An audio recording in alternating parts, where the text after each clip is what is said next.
자, 민법에 관하여 주택 관리사에서는 1차에 이게 민법이 들어가니까요. 잘 정리해야 되는데 여기에서는 입문 과정이니까요. 기본적 개념 중심으로 그리고 체계 정리 정도로 정리하겠습니다. 그리고 이제 기본 강의 듣고 또 심화 과정을 거쳐서 여러분이 실력을 다져가 나가시고 그다음 마지막으로 문제풀이 이렇게 보시면 되겠죠.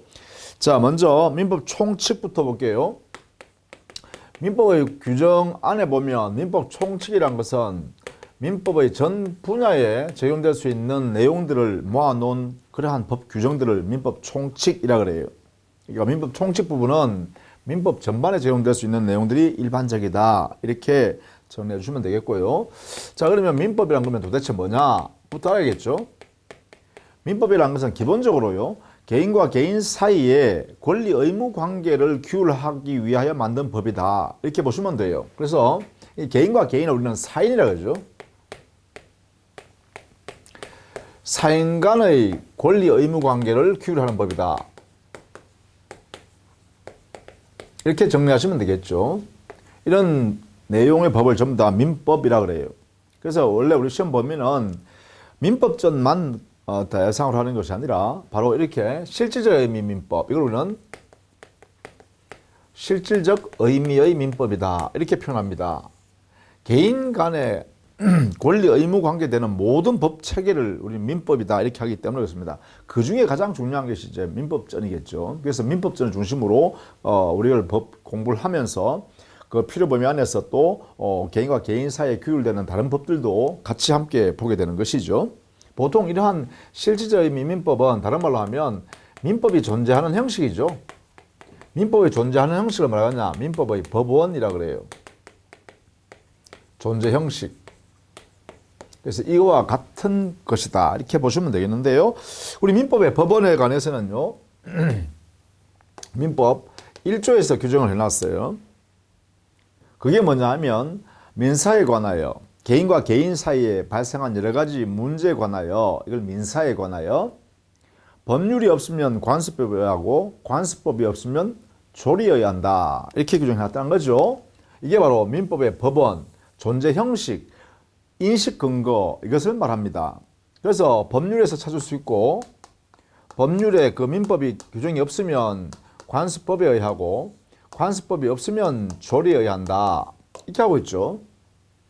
이것은 이제 의미를 우리는 민법의 법원에 관한 공부다 이렇게 하고 이 부분은 여러분 아주 상세하게 좀 공부해 둘 필요가 있습니다. 나중에요. 보통 우리가 법률 하면 국회에서 제정한 법을 법률이라 그래요. 그렇게 해석하는 법률 개념을 형식적 의미의 법률이라고 하는데 여기서 말하는 법률이라는 것은 여기는 성문법 전체를 말하는 것이다. 이렇게 보셔야 돼요. 이렇게요. 성문법 전체의 의미로서 법률이라고 한다는 것이고 따라서 우리 민법 1조는요. 바로 이 성문법을 대원칙으로 삼는다라는 것을 선언한 것이죠. 그래서 우리 민법은 원칙적으로 성문법주의를 원칙으로 삼았다 이렇게 표현하고 여기에 있는 관습법이나 조리는 명문 규정으로 법을 만드는 게 아니에요. 법 규정은 없어요. 그래서 판례나 이런 걸 통해서 우리가 이런 관습법이 있구나라는 걸 알 수 있게 되는데 이러한 것은 문장으로 되어 있지 않기 때문에 불문법이라 그래요. 그래서 불문법은 성문법이 없을 때 보충적으로 적용하니까 보충적 효력이 있다 이렇게 표현하죠. 자, 이런 내용들이 이제 민법의 법원에 관한 문제다라는 것이에요. 자, 이러한 민법은 그러면 어떤 원리에서 만드느냐? 민법에 기본 원리가 있다, 그죠? 원리는 뭐냐면 물권에 관한 것은 그 물권이 소유권이 가장 기본이니까 이 소유권을 절대적으로 보장해주자. 절대 보장. 이게 이제 원칙입니다. 이게 우리 민법이라는 것이 언제 만들어졌나 하면 19세기에요. 근대에 만들어진 민법인데 이때 근대 민법에는 이러한 원리에 의해서 만들었다는 거예요. 근대 민법의 기본 원리는 소유권이나 물건을 지배하는 원리를 절대적으로 보장해 주자. 그래서 개인의 능력을 최대한 발휘해서 자기 물건이라고 취득하게 되면 그것은 우리 민법이란 제도 안에서 철저하게 보호해준다라는 것이죠. 이걸 통해서 우리는 사유재산 제도가 인정되게 되죠. 사유재산이 보장되는 거죠. 이렇게. 그 다음에 이러한 재산을 그러면 서로 간에 거래를 해야 될 거 아닙니까? 상대방이 가지고 있는 물건이 나한테 필요하고 내가 가지고 있는 물건이 상대방이 필요하다면 서로 거래를 해야 돼요. 이렇게 거래할 때는 어떻게 해요? 자기들끼리 알아서 자유롭게 하라. 이걸 우리는 계약 자유 원칙이라고 하죠. 이 계약 자유가 보장됩니다. 이것을 통해서 개인이 알아서 자기 영역을 만들어 나간다. 그래서 사적 자치라고 하죠. 이 사적 자치가 보호된다. 이런 내용이 되겠죠. 그래서 계약을 통해서 거래를 하게 되고 그 거래는 자유롭게 할 수 있다. 그 다음에요. 나의 행위로부터 타인이 손해를 입었을 때만 책임지는 것이지 나와 관계없이 손해가 발생한 것은 나는 책임지지 않는다. 이 말은요. 나의 부주의로 인하여 타인에게 손해를 끼쳤을 때만 책임진다. 이런 의미예요. 이걸 뭐라 그러냐. 과실 책임의 원칙이라고 하죠. 과실이 있을 때만 책임진다는 거예요. 자기의 잘못이 끼어들었을 때만 타인에게 발생한 손해를 책임진다는 거예요. 이게 뭐냐? 내가 끼어들어서 내가 책임지는 거다. 내가 끼어들지 않았다면 나는 책임 안 진다. 이걸 뭐냐? 자기 책임 원칙이죠. 자기 책임 원리라 그래요. 이렇게요. 이러한 원리의 입각에서 기본적으로 법을 만들었다라는 거예요. 그래서 개인이 자유롭게 활동할 수 있는 영역을 최대한 보장하겠다는 거죠. 그래서 이게 19세기의 민법은 바로 가장 큰 특징이 바로 자유, 평등, 인격 보장 이런 이야기입니다. 그런 사상이 이 민법에도 고스란히 이렇게 적여들었다, 스며들었다는 것이죠. 그러나 다만 이게 오늘날에는 이게 20세기에 들어오면 20세기에서는요. 더불어 잘 살아야 되죠. 그런데 보세요. 여기 계약 자유, 소유권 절대사상 이렇게 하니까 열심히 개인의 능력을 발휘해서 재산을 모으고 그 다음에 거래를 이렇게 자유롭게 하고 이렇게 하다 보니까 문제가 생겨요. 자, 우리는 모든 사람이 능력이 똑같은 건 아니잖아요. 능력이 차이가 있단 말이에요. 현실에 오면 그죠. 그러다 보니까 능력 있는 사람은 그러한 부를 많이 축적하게 되고 능력이 좀 부족한 사람은 계속 가난해서 허덕이더라 그죠. 그래서 이게 심화되니까 어떻게 돼요? 빈익빈 부익부 현상이 아주 심화되고 심화될수록 어떻게 돼요? 사회 갈등이 생기고 사회 혼란이 생겨서 우리가 심각해지죠. 그래서 오늘날에 와서는 어떻게 하냐? 야, 이게 모든 인격이 다 똑같다, 능력이 다 똑같다라고 했는데 평등하다고 생각했는데 사실은 현실에 오니까 그렇지 못하다라는 거죠. 그래서 이게 20세기 오면 야, 우리 모두 함께 잘 살자 이런 원리가 시대 사조가 발생한다는 거죠. 이걸 공공복리라고 한다 그죠? 이러한 시대 사조가 팽배하다 보니까 이러한 근대 민법은 수정이 필요하게 되죠. 이러한 근대 민법의 원리들이 수정하게 된다는 것이죠. 예컨대 소유권 절대 사상은 소유권 상대 사상으로 이렇게 상대적이다. 즉 다른 사람의 권리, 다른 사람의 자유와 평등을 보호하기 위해서도 내 소유권을 절대적으로 인정해서는 안 된다는 거죠. 즉 사회 속에서의 권리, 권리의 사회성 또는 권리의 공공성을 인정해서 이 소유권도 상대적이다. 절대적으로 내가 마음대로 행사할 수 있는 게 아니라 제한적으로 행사해야 된다. 뭐 그 자체에서 제한을 받아야 된다는 거죠. 또 계약이 자유로우면 족하다가 되는 것이 아니라 계약 내용이 형성 과정 전체를 볼 때 공정하게 이루어져야 된다. 그래서 계약 자유 원칙이 아니라 계약 공정의 원리로 이렇게 수정되죠. 내용이 공정해야 된다. 어느 일방이 폭리취하고 상대방은 오로지 손해보는 그런 계약은 자유롭지 못하죠. 사실은 그죠. 상대방 입장에서는 구속이죠. 그런 면에서 계약 내용 자체가 공정해야 된다는 원리로 들어오게 됩니다. 또 과실 책임의 원칙은 나의 부주의로 인하여 타인에게 손해 발생했다는 이런 원인과 결과 관계가 있을 때 책임을 진다는 것인데 그러다 보니까 이 사회에서요 어떤 대기업자는 큰 이익을 형성해서 가져가는데 그로 인하여 누군가는 손해를 아주 많이 보더라는 거예요. 그런데 그 이익과 손해 사이에 인과관계는 밝힐 수는 없지만 어쨌든 간에 그 큰 기업이 어떠한 행위를 통해서 이득을 보는 반면에 어떠한 누군가는 큰 손해를 보고 있다.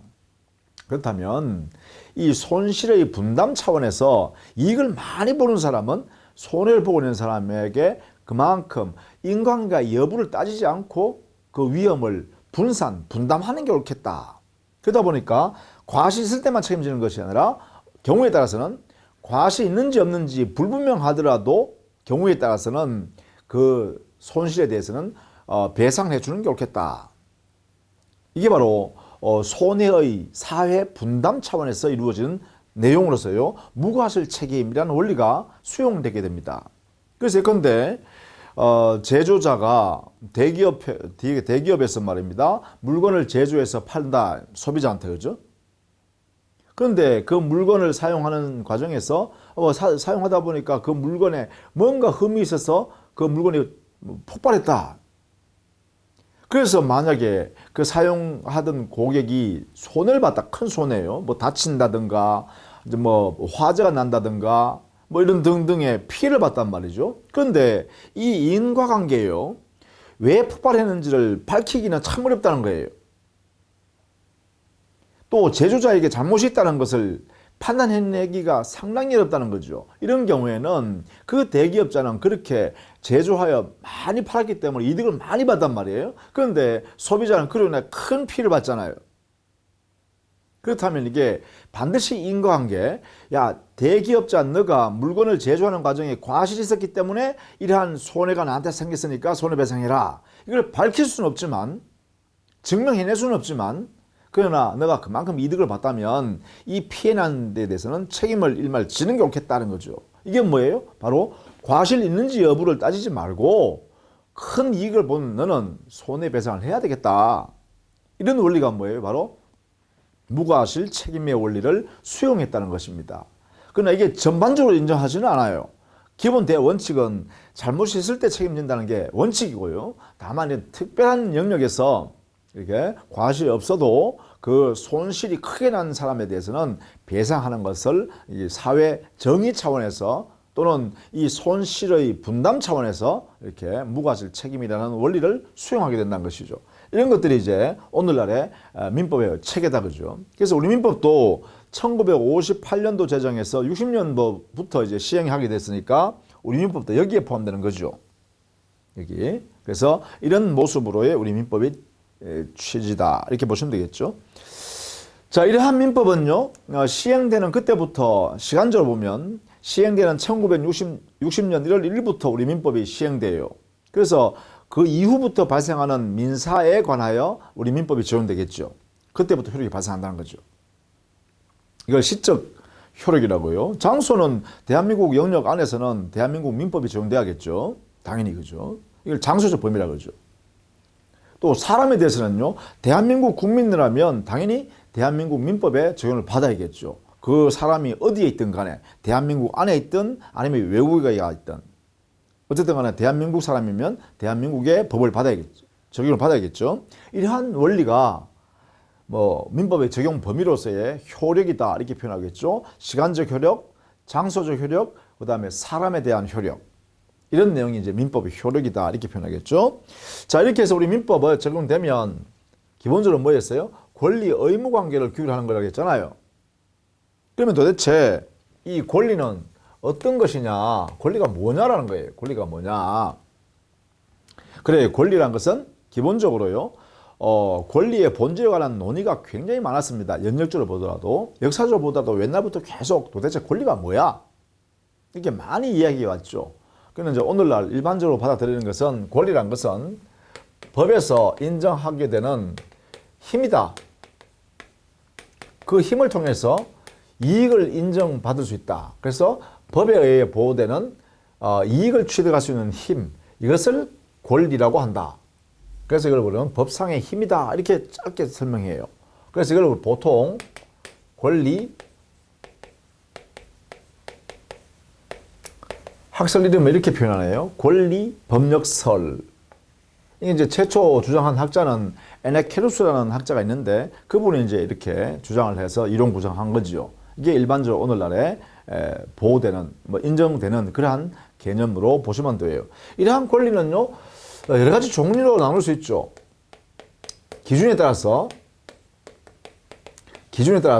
종류를 나눌 수 있어요. 예컨대 이 권리의 내용에 따른 분류하고 내용에 따라서 또 권리가 작용하는 모습에 따라 즉 내용에 있는 효력의 작용에 따른 그러한 분류 기준이 있어요. 예컨대 권리의 내용이 재산에 관한 권리면 재산권 이렇게 표현하겠죠. 또 만약에 그것이 인격에 관한 권리면 인격권 이렇게 표현하겠죠. 또 그것이 만약에 사단법인의 구성원으로서의 사원으로 지위에서 나온다 그러면 사원권 이렇게 하겠죠. 이런 등등의 표현을 할 수 있겠다, 그죠? 예컨대 또 신분요. 가족 지위에서 발생하는 신분에서 나오는 권리라면 이건 신분권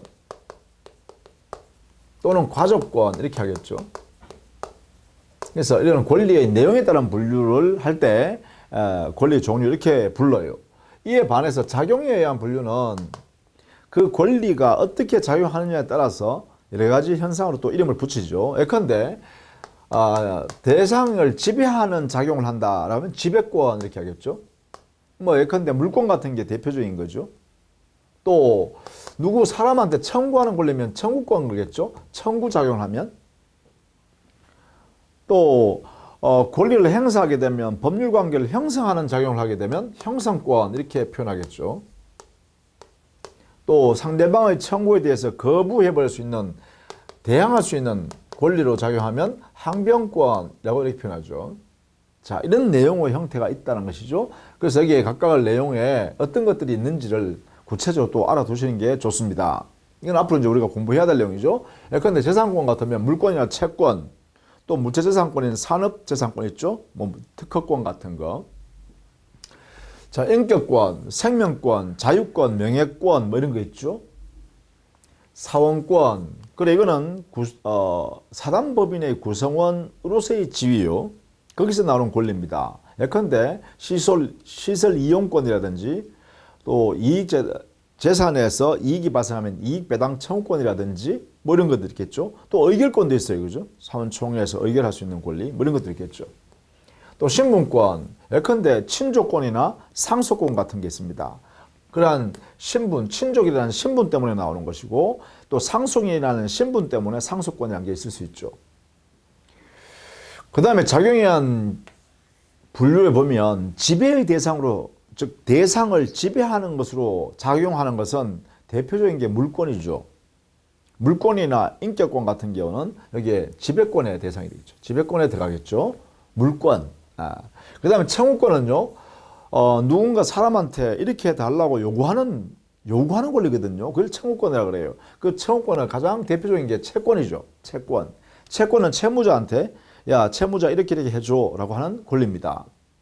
그 외에도 채권에서만 청구권이 나오는 게 아니라 물권에서도 나오기도 해요. 소유권자의 소유물을 누군가 침해하고 있으면 타인이 침해하고 있으면 이 소유권에 대해서 침해하지 마세요 이렇게 할 수 있겠죠.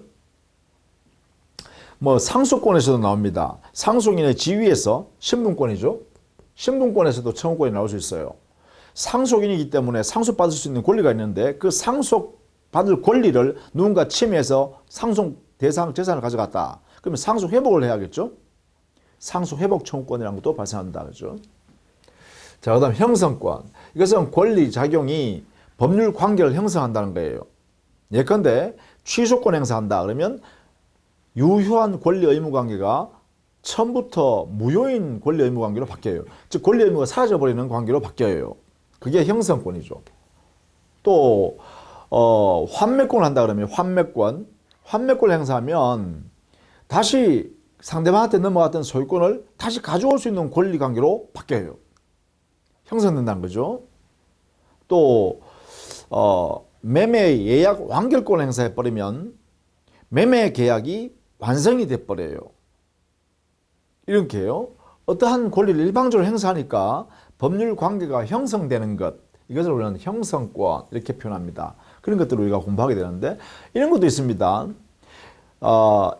법 규정에서는 청구권이라고 규정이 되어 있으나 그 청구권의 내용을 살펴보니까 형성권의 성질을 갖고 있는 그러한 청구권도 있어요. 예를 들면 지상권자의 지상물 매수 청구권이라든지 전세권자의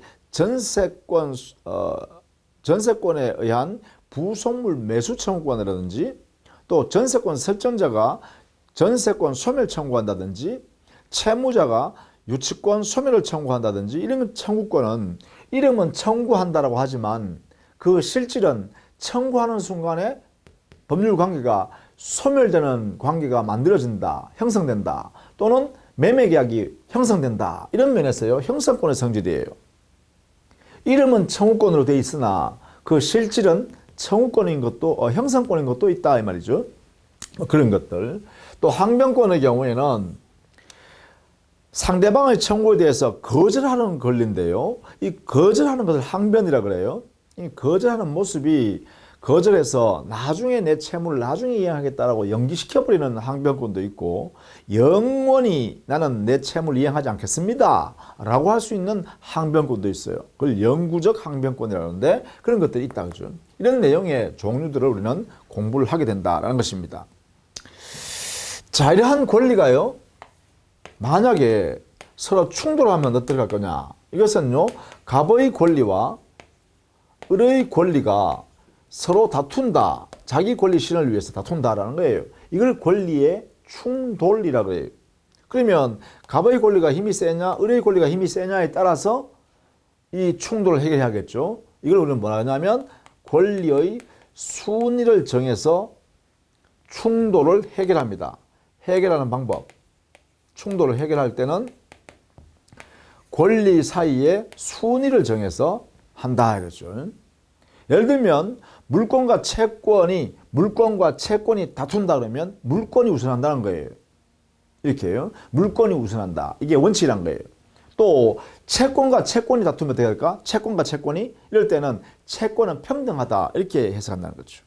그러면 또 물권과 물권이 충돌하면 어떻게 할까요? 그래 이때는 먼저 성립한 물권을 우선시하자. 그러니까 먼저 성립한 물권이 우선한다 이렇게 해석하는 거죠. 자 이렇게 원칙을 정하는 거죠. 이렇게 원칙. 자, 그 원칙에 따라서 충돌을 해결한다라는 것이고요. 그 다음에 경합. 권리가 경합된다라는 것은 이런 의미입니다. 갑이라는 사람이 이렇게 권리가 A라는 권리가 하나 생겼고 B라는 권리가 이렇게 생겼다. 그런데 이 권리를 행사해도 목적을 달성할 수 있고 이 권리를 행사해도 목적을 달성할 수 있다면 이때는 이런 상태가 있으면 이걸 우리는 권리가 경합한다 이렇게 표현한다는 거예요. 권리가 경합한다. 그러면 이 권리 경합일 때는요. 갑은 A 권리를 행사할 수도 있고 갑은 B 권리를 행사할 수도 있다는 것이죠. 이런 형상을 권리의 경합을 인정한다라고 하는 것이에요. 이렇게요. 그래서 만약에 갑이라는 사람이 A 권리를 행사해서 목적을 달성해버리면 B 권리는 있을 필요가 없죠. 그때 소멸합니다.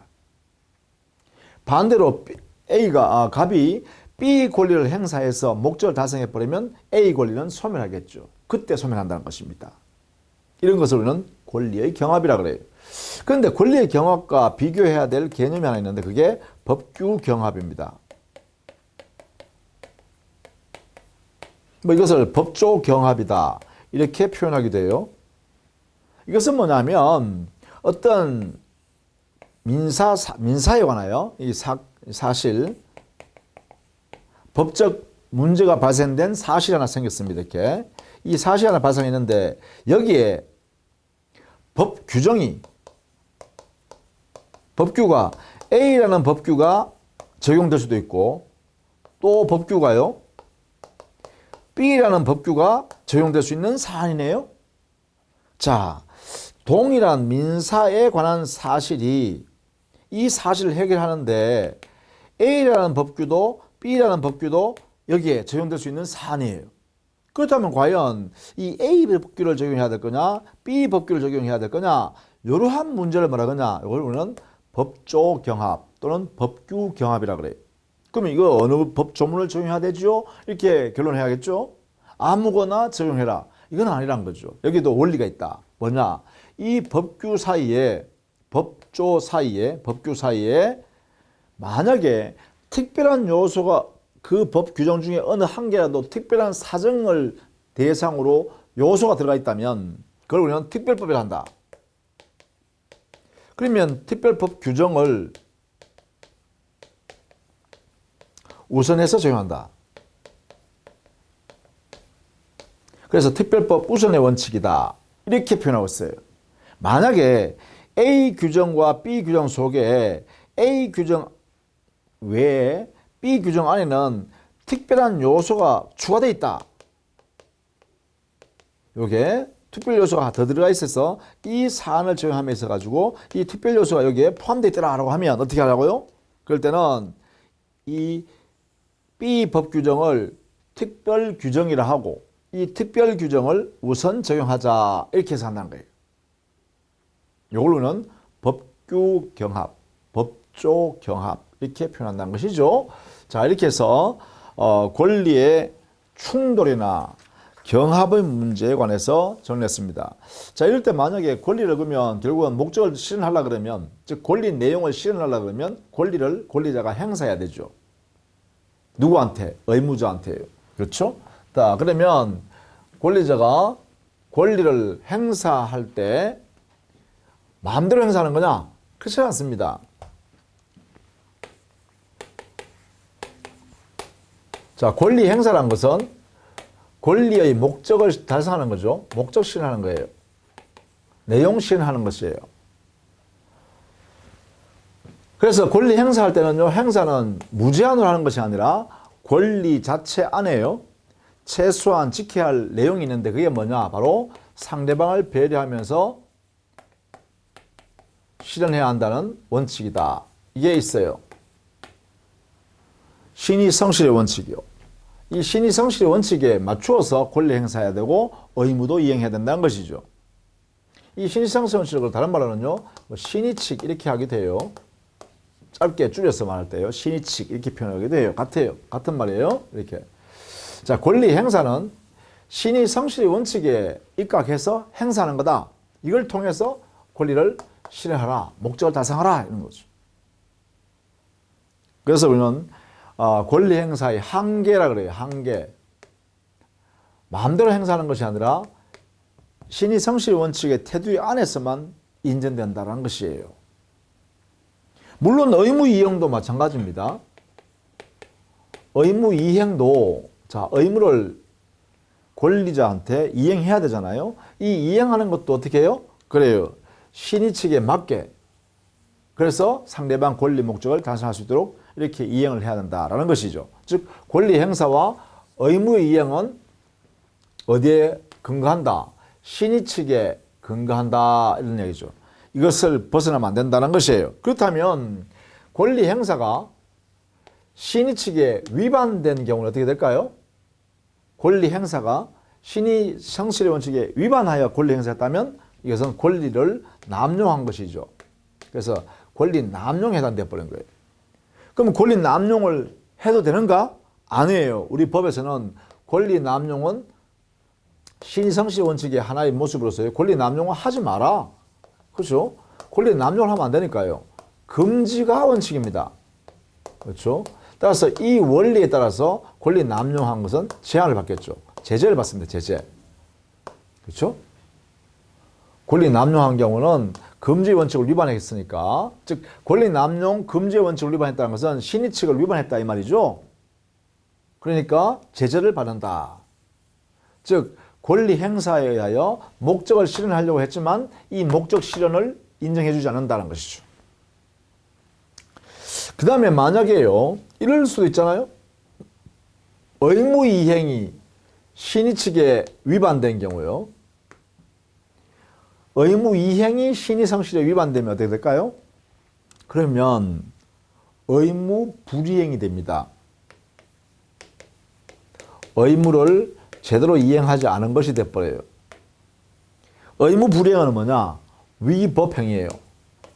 민법상으로 위법한 행위를 의무자가 했다는 것이죠. 그럼 여기는 어떻게 되냐? 여기는 손해배상 책임을 져야죠. 손배 책임을 져한다. 이래 되겠죠. 이렇게요. 이런 내용으로 잘못했으니까 책임을 져야 된다는 거죠. 이렇게. 이런 내용으로 신의 성실 원칙에 의하여 제한을 받고 있다. 이걸 알아두셔야겠죠. 그죠? 신의 성실 원칙이 여러 가지 형태로 발생합니다. 예를 들면 신의 성실 원칙에 따르면 당사 사이에 말입니다. 그 내용을 구체화시키죠. 권리 의무 관계를 구체화시키면서 또 경우에 따라서는 내용을 변경하기도 하고 또 경우에 따라서는 권리 의무 관계를 소멸시켜 버리기도 하고 이렇게도 하죠. 그죠? 그래서 또 권리 남용하는 것도 제한하죠. 권리 행사 자체를 신의 측에 위반되면 안 된다라고 해가지고 만약에 권리를 지나치게 행사하면 남용이다 이렇게 해서 제한하고 있죠. 이런 내용으로 권리 행사와 의무 이행은 신의 성실에 맞게 해야 한다라는 대원칙을 우리 민법이 선언하고 있어요. 그래서 나중에요 우리가 실 강의 본 강의에 들어가면 신의 성실 원칙 이 부분을 아주 상세하게 다루게 됩니다. 그 내용이 어떤 것이 있고 그 내용의 개별적 의미는 또 어떤 의미고 이런 것들을 우리가 보게 된다. 그죠? 자, 그 다음에 권리의 주체네요. 권리 주체인데요. 이 권리는 오로지 사람만이 갖습니다. 권리 주체는 곧 사람이죠. 사람만이 권리 주체가 될 수 있고 이때 권리 주체라는 사람이라는 것은 우리 민법에는 두 가지 형태의 사람을 인정해요. 하나는 여러분과 저처럼 자연인요. 생명을 가지고 있는 자연인. 그 다음 두 번째는요. 우리 민법이 인정하고 있는 법인. 이 두 사람이 민법상 권리 주체라는 사람이다. 이래 되겠죠. 그래서 이 사람은요. 우리 민법이 인정하는 능력을 갖춰야 됩니다. 능력을 갖추어야 거래 행위를 할 수 있다는 거죠. 그래서 권리를 가질 수 있죠. 능력을 갖춰야 한다. 그래서 이 권리에 관한 사람이 권리를 가질 수 있는 능력을 뭐냐? 이 능력이란요. 권리 능력. 권리를 가질 수 있는 자격을 일단 가져야 된다는 거죠. 능력. 그 다음 두 번째는요. 그 사람은 능력을 의사를 판단할 수 있어야죠. 의사를 결정할 수 있어야 되죠. 사리를 변별할 수 있어야 되죠. 그래서 이것을 우리는 의사 결정 능력, 줄여서 의사 능력이라고 합니다. 이것은 권리를 가질 수 있는 능력입니다. 이것은요, 사리 변별할 수 있는 능력입니다.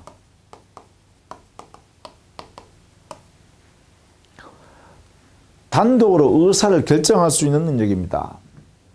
그 다음에요, 혼자 유효한 거래 행위를 할 수 있는 능력이 있어야 합니다. 그래서 우리는 행위 능력이라 하죠.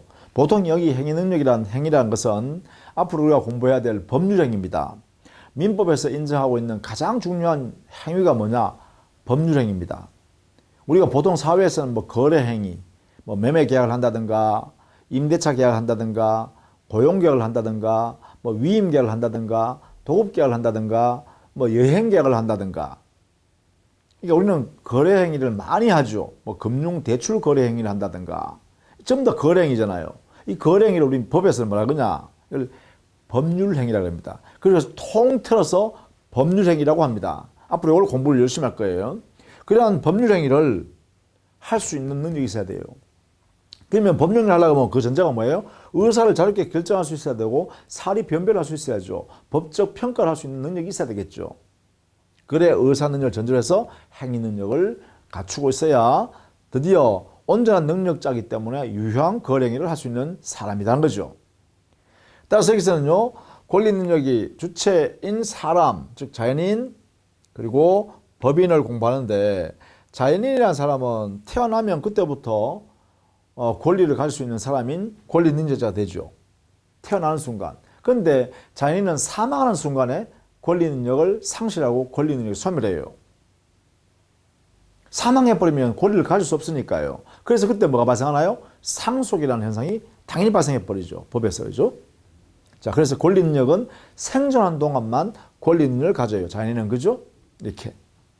그 다음에 그 권리 능력은요, 권리 능력자가, 즉 자연인이 의사 능력은 최소한 살이 변별할 수 있어야 되기 때문에 사람이라고 태어난다고 해서 바로 의사 능력을 갖는 건 아니죠. 우리 젖먹이 아이가 어떻게 의사결정할 수 있나요? 못합니다. 법적 평가를 할 수 있는 능력이 있어야 되는데.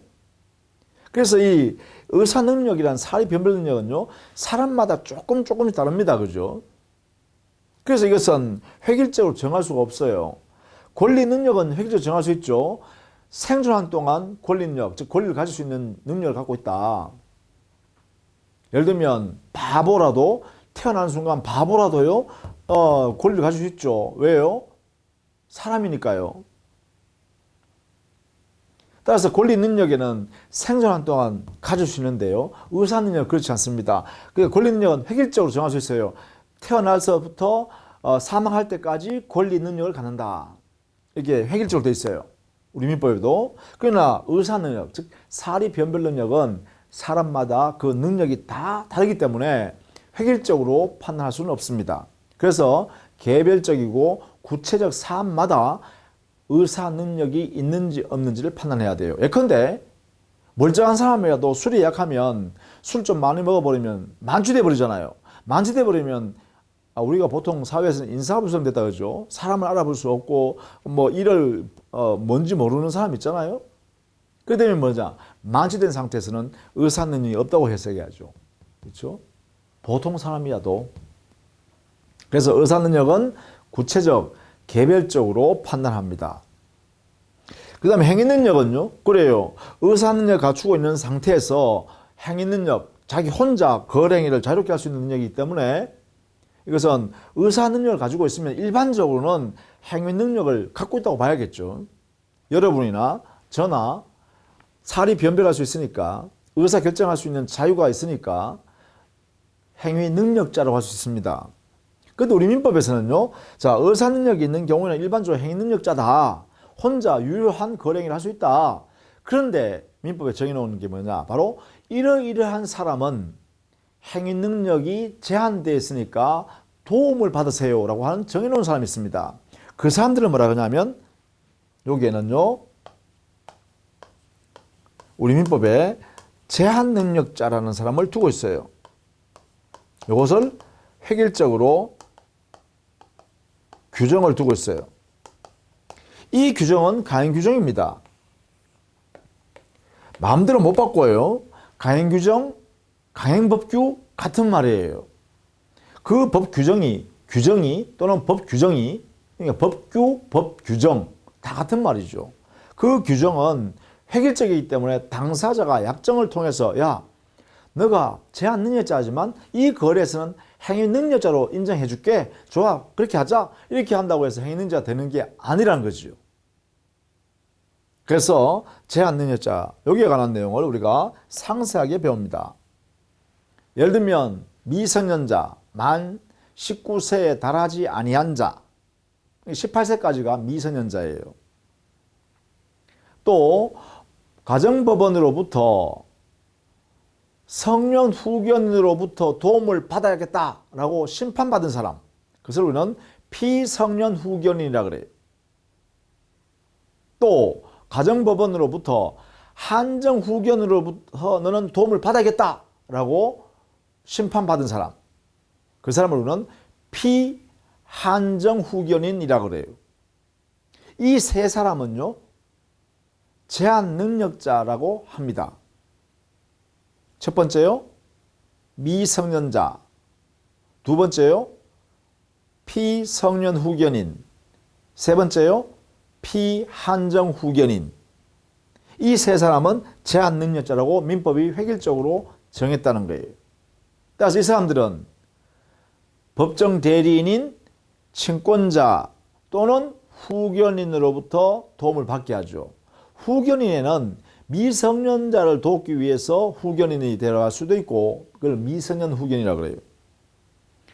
예컨대 친권자가 두 분 다 없을 때, 부모가 모두 없을 때 미성년 후견인을 둡니다. 또 피성년 후견인을 도와주는 성년 후견인, 법정 대리인입니다. 또 피한정 후견인을 도와주는 한정 후견인, 법원으로부터 이 범위 안에서는 당신이 대리권을 행사해 주거나 또는 동의권을 행사하세요 라고 이렇게 인정받은 사람입니다. 한정 후견인, 이 사람도 역시 법정 대리인이 될 수 있습니다. 이 세 사람이 각각 제한 능력자를 도와주는 법정 대리인이에요. 이런 내용으로 우리가 배우게 되죠. 이 법인에 관해서는요, 법인에 대해서는요, 우리 교재에서 보면 14페이지에 있죠. 법인에는 우리 민법상으로는 사단법인과 재단법인을 이렇게 설립하는 과정, 그리고 그들의 기관들의 활동, 그리고 이 법인의 목적을 달성했다든가 또는 더 이상 활동할 수 없는 사정이 되어버리면 해산 청산하는 과정, 이런 것들을 우리 민법에 정의해 두었어요. 그래서 사단법인, 재단법인에 관한 이 원리를 공부하게 된다, 이렇게 보시면 되겠죠. 자, 이렇게 해서요, 권리 주체까지 쭉 정리했습니다. 자, 다음 시간에는요, 권리 객체를 한번 살펴보도록 하겠습니다. 자, 수고 많으셨습니다.